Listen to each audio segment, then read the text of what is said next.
Welcome to Zwide Media. If you're new to this channel, please subscribe. Don't forget to like, comment and share.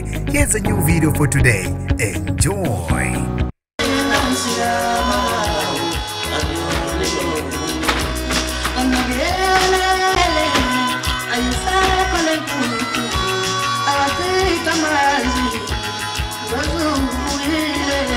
Okay, nginibingelele ngiphinde nginamukele bafethu kuphina kuphi la nibola khona iTV yene ngongaphambili iZwide Media. As you all know guys, my name is Ndwandwe.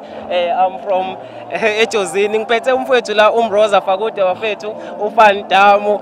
Insizwe yaqopha umlando kakhulu bafethu le eyaqala ukuhlukanisa ingoma yonyaka uMaskand. Ngikubingelele ngiphinde ngomukele mfethu khona la kwiZwide Media. Bhuti njani? Siyaphila mfethu. Siyaphila bhuti, ngibingelele nje emphakathini, ngibongelela ababukeli, ngibongelele umhlaba ngojikelele. Lo obingelelayo sekwashintsha ka akusena uFandamu, sokuba ivula ndlela noma inkombandlela. Mfethu siyawubona umsebenzi adiwenza la ngaphakathi, abantu bayakuthanda, abantu bayakujabulela. Uzizwa njani ngalokho?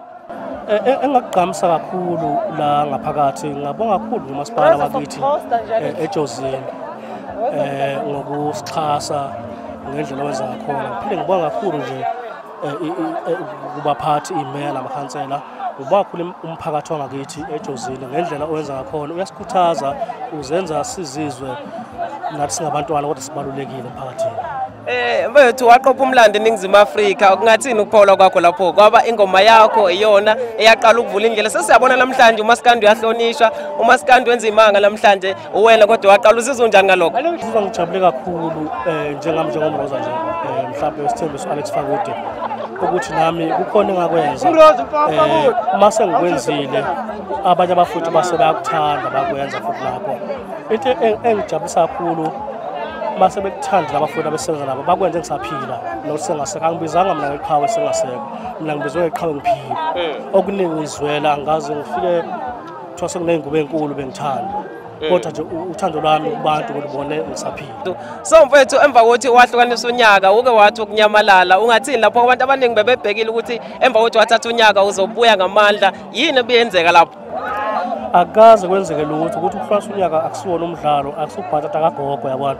Akulula ukuthi mawujabule nje uzizwa kumnandi bese ubona sengathi konke kuloko wangelula futhi laphana. Ingakho ngathi mangithola lona thuba ngase ngithi ukuthi kuphumula kancane bangangizwa ukuthi umthwalo semahlombe nalokuthi isicathulo sizwa asiqokile. So njengamanje abantu bayakuthanda mfethu, ungathini kubantu ababukele lapha nabantu abangabalandeli bakho?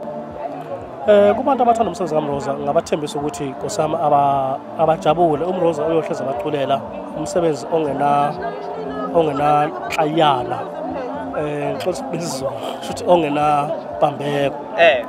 Hayi ngoba uMroza engakwazi ukukhuluma noma ukwedelela, uyakwazi ukuthi manje iproblem yakhona sishaya ukuthi umculo esiwenzayo akuwona okaMroza womphakathi.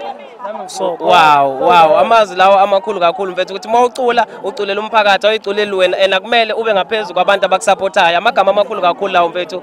Siyabonga kakhulu Mroza for isikhathi sakho mfethu. Ngiyathemba ukuthi eziZwide Media TV sizothola isikhathi la isohlala nawe khona phansi sibe ne-interview ephelele. Siyabonga. ngojabula kakhulu. Danke.